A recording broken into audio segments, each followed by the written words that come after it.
Hi guys, Wayne from Australian Once Fired Brass. Now, bit of a short conversation today, and it's about stupid people and how not to be one.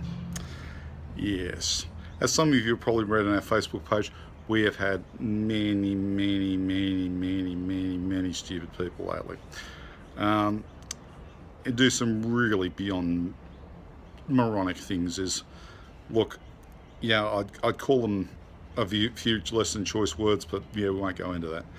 Now, it goes without saying, with cases, don't shove them anywhere they're not supposed to. And I don't just mean your gun. Don't stick them up your bum, up the eye of your urethra, nose, eyeballs, mouth. Don't swallow them.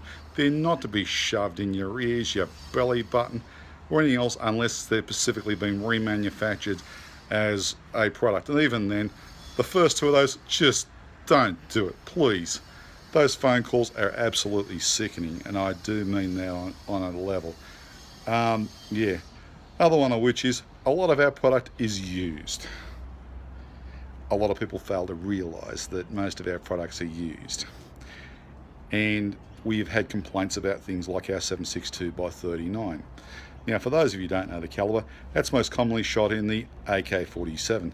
The complaints we've had about it are, it's not, it's been shot through a semi-automatic or a fully automatic, when 99.99% of the guns in the world that shoot it are semi-auto or AKs or SKSs and their derivatives.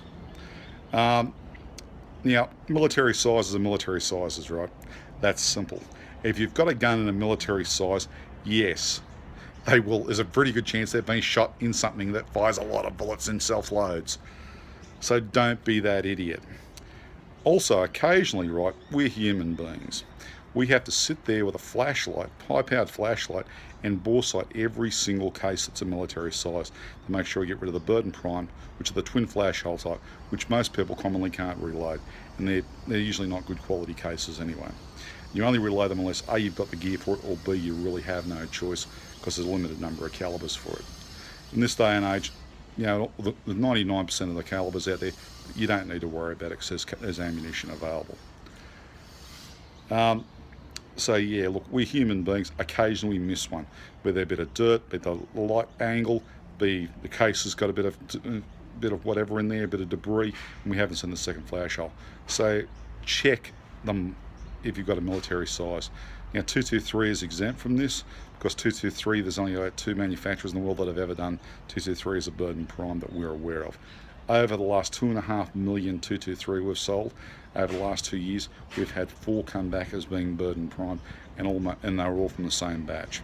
So put a warning out to our customers, and that was it. So 4 out of 2.5 million, yeah, it's not really too drama. But every other size, like your 308s, your 3006s, your 7.62 by 39 and 54s, your 8mm, 7mm Morses, your Swede and so on and so forth, they will have the odd Burton Prime there. We're not infallible. We try and check these things, we're not infallible. So don't be that guy who has a whinge about, I found one. Now, another one, don't have a whinge about. We do things by weight generally, unless it's a high-end value case. Now, of course we do things by weight. There are the odd orphans in there. We actually allow for that. Now, orphans are things like your odd 9mm that gets stuck into everything, 40 caliber, the odd pistol cartridge, seems to fix up the rifle and so on and so forth. You'll also have odd rifle stuff and all over the place, and even calibers we get wrong from time to time. If it's more than a small percentage, let us know because that's a screw up. If it's a screw up, we really need to know because if we've processed, then it's a problem that we've had. We've had people fired for that at the business. If it's any more than the odd one here or there, look, that's just shit happens. We consider that to be acceptable. That's the reason why stuff is so cheap. Now, another thing we need to talk to you about is that take responsibility for your own actions. Don't be a moron. Watch your load data. Don't just simply guess it or whatever like that. Be really meticulous and thorough about these things. Update your reloading books. If there's new powder out, they've changed the formula on several of the types of commonly available powders. Check the new stuff. Don't just simply assume because it ran this on this, that'll run the same on the next lot. Don't assume that. Don't get something off your mate that he had 20 years ago, because the powders have changed.